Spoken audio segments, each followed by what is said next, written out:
Hello friends, welcome to my channel garden of my desire. Gymnocalycium mihanovichii ये baby पप मैंने separate किए हैं इसके मदर प्लांट से। इसको हम लोग कैसे पॉटिंग बनाएंगे और कैसे इसके रूट्स डेवलप करेंगे। पॉटिंग मीडिया बनाने के लिए सबसे पहले हमें परलाइट चाहिए। परलाइट की क्वांटिटी हम ज़्यादा रखेंगे। दूसरा, हम लोग वर्मीकोलाइट रखेंगे। वर्मीकोलाइट अगर आपके पास अरेंज नहीं हो पाता, ये ऑप्शनल है।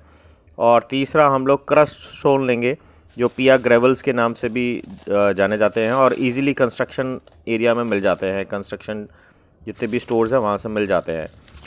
स्टोन्स को यूज़ करने से पहले किसी बड़े बर्तन में हम लोग इसको पहले अच्छे से वॉश करेंगे 3-4 बार और देन हम इसका इस्तेमाल करेंगे, क्योंकि इसमें कई तरह के बैक्टीरिया फंगस होने की चांसेस बन सकते हैं। तो इसलिए हम इसको अच्छी तरह नॉर्मल पानी से अच्छी तरह इसको वॉश करेंगे।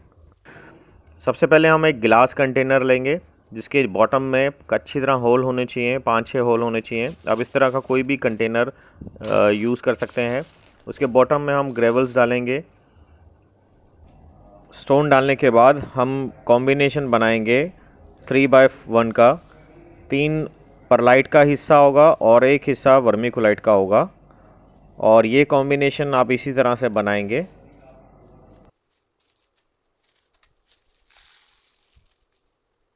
बहुत ही आसानी से इसके रूट डेवलपमेंट हो जाते हैं, इसमें कोई परेशानी नहीं होती है। इसको केवल आपको सिंपली नीचे बॉटम का जो एरिया है उसको प्रेस कर देना है परलाइट के अंदर, जो मैंने आपको बताया था, और ऊपर से पुश करके साइड से आप परलाइट को फिल कर सकते हैं। सेम तरीके से बाकी दूसरे जितने भी मेरे पास बेबी पप्स हैं उनको मैं सेटल करूँगा परलाइट के अंदर। इस पॉटिंग मीडिया में हम लोग बिल्कुल भी सॉइल का इस्तेमाल नहीं करेंगे, चाहे वो कोकोपीट हो, स्पैग्नम मॉस हो या पीट मॉस हो। केवल परलाइट, वर्मिकुलाइट और क्रस्ट स्टोन का ही इस्तेमाल करेंगे और ये 100% सक्सेसफुल फॉर्मुलेशन मैं आपको बता रहा हूँ। इससे 101% रूट डेवलपमेंट में बहुत ही सहायता मिलती है।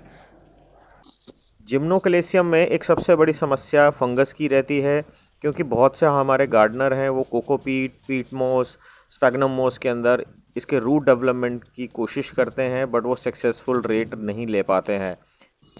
सीजनल इफ़ेक्ट सबसे ज़्यादा मैटर करता है। किसी भी प्लांट को रीपोटिंग कर रहे हैं, रूट डेवलपमेंट कर रहे हैं, अगर आप विंटर्स में किसी भी कैक्टस की फैमिली को आप रीपोटिंग कर रहे हैं या आप उसको रूट डेवलपमेंट में अगर आप ट्राई कर रहे हैं उसके बेबी पप से, तो उसको आपको एक कवर करना पड़ेगा। जितने भी हमारे बिगनर दोस्त हैं उनको अभी ये चीज़ों के बारे में नहीं जिनको पता है, उनके लिए बहुत ज़्यादा ये इन्फॉर्मेटिव मैं इन्फॉर्मेशन दे रहा हूँ कि अगर आप विंटर्स में इसको कैक्टस को अगर आप बेबी पप्स के रूट्स डेवलपमेंट कर रहे हैं तो आपको उसी पॉली बैग में कवर करके रखना पड़ेगा जब तक उसके अंदर 2 से 3 हफ्ते में रूट डेवलपमेंट नहीं हो जाती, क्योंकि कवर करने से प्लांट के अंदर ज़ोर पड़ता है रूट्स को एस्टेब्लिश करने के लिए।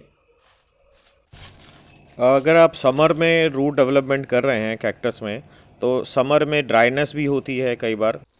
नॉर्थ इंडिया की अगर मैं बात कर रहा हूँ तो उस ड्राई मौसम में भी आपको इसको कवर करने की ज़रूरत पड़ेगी, क्योंकि तभी ह्यूमिडिटी में ही ये अपना रूट डेवलपमेंट करेगा। तो विंटर में भी आपको इसको कवर करना है और समर्स में भी कवर करना है अगर ड्राई सीज़न है। अगर रेनी सीज़न है जहाँ पे ह्यूमिडिटी लेवल ज़्यादा है वहाँ आपको कवर करने की ज़रूरत नहीं है। तो इस तरह से आप सारे पप्स जितने भी कैक्टस के हैं जिम्नोक्लेसियम के, उसमें आप इसको ईज़िली ग्रो कर सकते हैं। कैक्टस की रीपोर्टिंग कर रहे हैं या प्लांट को आप हाथ लगा रहे हैं तो आप प्लीज़ अपने हाथों को किसी न किसी ग्लव्स के साथ प्रोटेक्टेड रखें, या आप चिमटी का इस्तेमाल कर सकते हैं।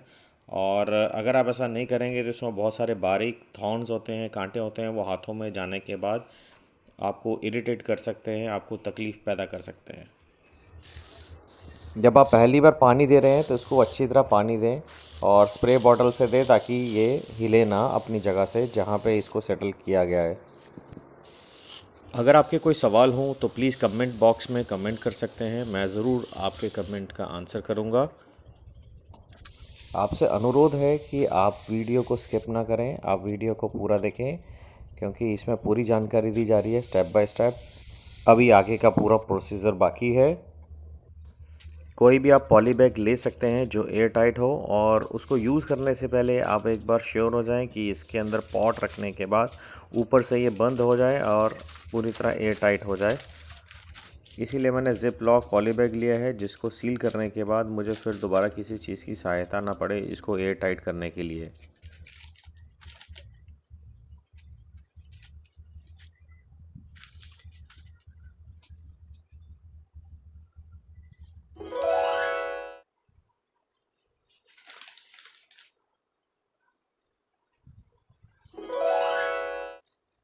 इस तरह से सारे कंटेनर्स को तैयार करने के बाद हम इसको ऐसी जगह रखेंगे इन सब पॉट्स को जहाँ पे डायरेक्ट सनलाइट ना पड़े, लेकिन ब्राइट एरिया ज़रूर रहे।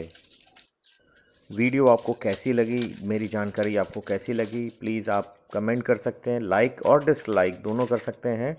और अगर आप नए हैं, अगर आपने मेरा चैनल सब्सक्राइब नहीं किया तो आप प्लीज़ चैनल सब्सक्राइब करें और मेरी ये जानकारी और लोगों तक पहुंचाएं शेयर करके। धन्यवाद। आपका दिन शुभ हो।